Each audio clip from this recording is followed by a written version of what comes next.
this issue about has been going on for quite a while. The response by the Attorney General to the NDC's position on Professor Frimpong-Boateng's report, that's the AG's opinion. Now, this is what Sami Gyamfi said earlier in the week when the press conference was held by the NDC. And then we'll take the AG's response. Take a look. This man, Godfrey Dame, does not befit the stature of the High Office of Attorney General and Minister of Justice because he simply does not give a hoot about the interest of Ghana. The NDC therefore demands the immediate resignation of the Attorney General for this dubious legal advice. We wish to call on the Special Prosecutor to expedite his investigations into this matter and to immediately prosecute all those found culpable.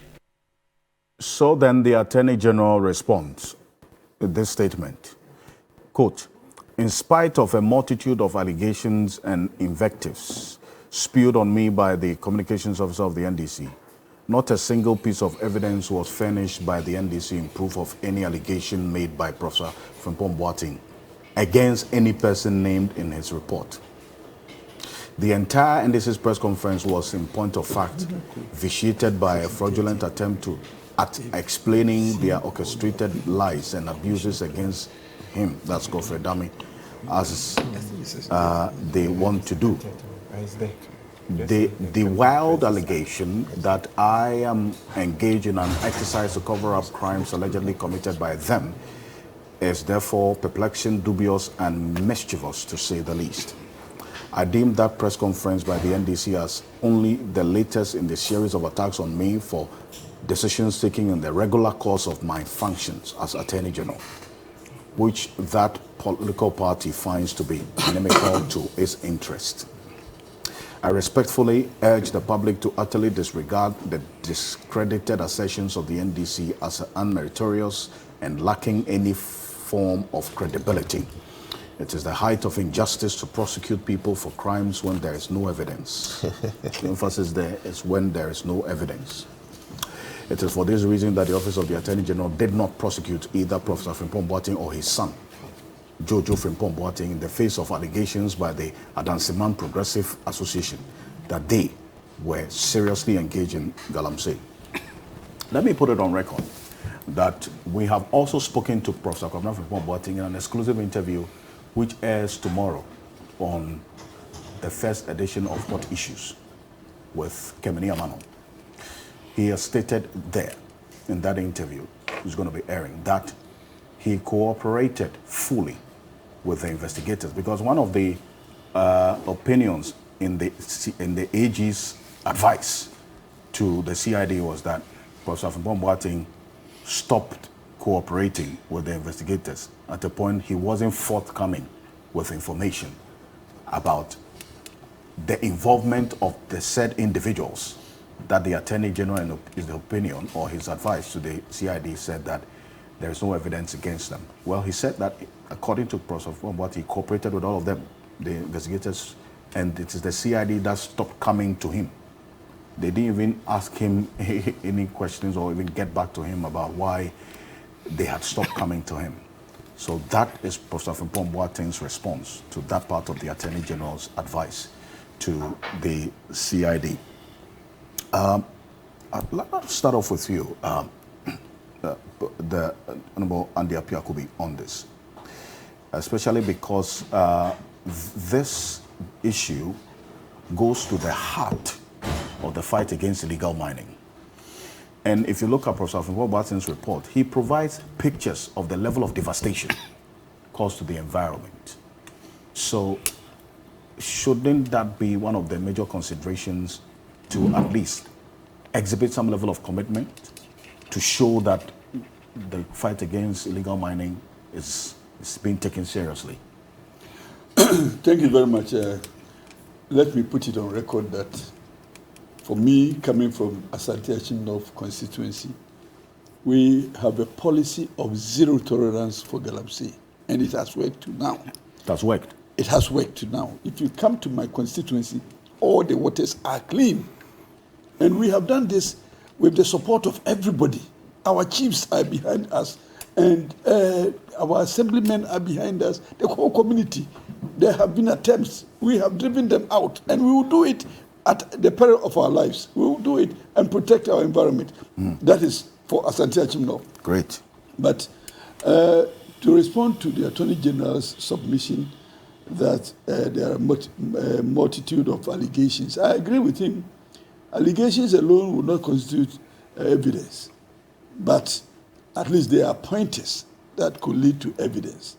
And indeed, our Criminal Offences Act has a provision that those who have information or no knowledge of commission of crime are to report them. Otherwise, they themselves could be charged and prosecuted. So if, and again, if you look at the provision on perjury, if Professor Frimpong-Boateng is giving information to Boateng, is giving information to a public officer, which information he cannot substantiate, meaning that the information is false, he is also liable for prosecution on perjury. So either way, I'm sure the Attorney General could even cite him, Frimpong-Boateng, for perjury. And again, if he comes into the box and he cannot prove it, well, the consequential sentences could also be placed on him. But it is inadequate for AG to tell us that I don't have evidence. When, clearly this is part of the evidence that should be invoked in the prosecution of people that we see in pictures and videos. So you cannot tell us that, which place is this? This is the Appiah Forest. Appiah Forest. There has not been any commission of crime. You cannot tell us when the video is showing like this. And you can see faces. So if we want to even track these people, we could track them. So it is not enough for AG to tell us that there is no evidence where presumably evidence is abound. And indeed, the report itself alone should ignite an investigation so that the investigation will expose, in fact, the people who we are seeing also in the video, and that we could even arrest them. And they could also come and give statements. And it is all part of the evidence that is required in the prosecution. So I personally don't agree when you say that we cannot find. In fact, on one occasion in my constituency, when some people tried, I went to the site. I went to the site, they ran into the bush. We confiscated their items. And indeed, there was a truck that we brought to the police and parked in the police station. And what more evidence do you want out of this? So you are heavily involved in the fight? In my constituency, yes. In my constituency, yes. And Nana Sapo, the Omahini of Agogo traditional area, on one occasion called me and directed me to a place. And indeed, it was a subject of Agogo who had started the Galamsey. I caused his arrest. He was prosecuted. We removed everything. We even seized his passport when he was there. You see, Nana Sapo himself called me and directed me to the place. Nana Domi Mahini called me at one point and directed me to another place. We went there. We seized their equipment and we deposited them and we warned them that they cannot come back. So in my constituency, everybody is behind me. It probably is one of the reasons I have their support, because our waters are clean. And if anybody thinks that it is going on, let that person call now and expose me. I'm prepared to, submit my integrity on the line like that. It will not happen. They will have to come and we will send them back. So, and I'm sure I'm speaking for all of us in Asante Achim North. It is one of the areas probably you need to come and learn how we have protected our environment. And we are farmers, so we want to continue to be farmers and save ones as such. Our environment is more important to us.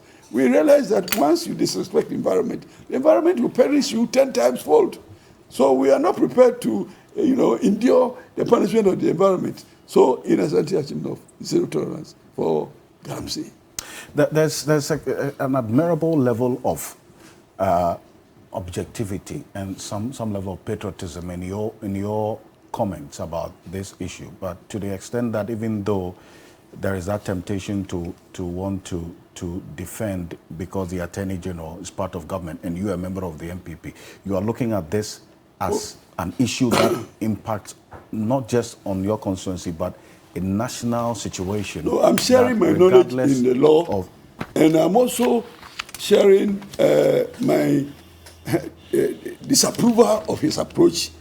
And I'm also calling for specific performances in certain areas within the law. Okay. So it is not about politics. This one is a nation. When we go to court on criminal charges, it's the nation against whoever. So it is not NPP or NDC against a person. It's a nation against somebody. And I'm showing my nationalistic, tendencies. So there are some flaws in the AG's advice. I don't agree with his submission because here, sitting down and watching the video, I see evidence. So it cannot be a case that there is no evidence to support the charges.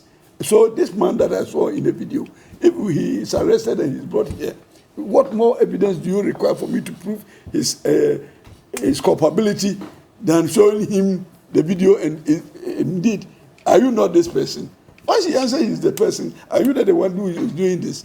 So it is not that we have to place the burden of providing evidence on just one person or the complainant. Let that shared responsibility affect all of us. So if I know of culpability of somebody, out of my nationalistic instinct, I can go and prepare such evidence. So let it not be the case that it is only the complainant that will have to provide the evidence. It is the responsibility of the state to also, that is why we have an investigator to support a prosecutor. So, Mr. AG, I respectfully disagree with you. Honorable Andy Appiah Kubi, thank you for this. And the video, in fact, the pictures we are putting on your screen are pictures we took from the Professor Kwabena Frimpong-Boateng report. The only problem I have with the office is that he spoke too late. Okay. When he was chairman, he should have come forth with the complaints where he was. In fact, he would have had better access to the evidence than now. I'm very worried that he didn't do it at the time. But he said while he was chair, he actually spoke to the president. He met the president a number of times. And in fact, met the Council of State at a point and complained about the complicity of government actors in addressing the matter. So even while he was chair of the IMCIM, he indicated specifically that in the case of the late I'm better informed by John, your submission. Yes. So, Prof, then I'm sorry. But I think that this matter must not die.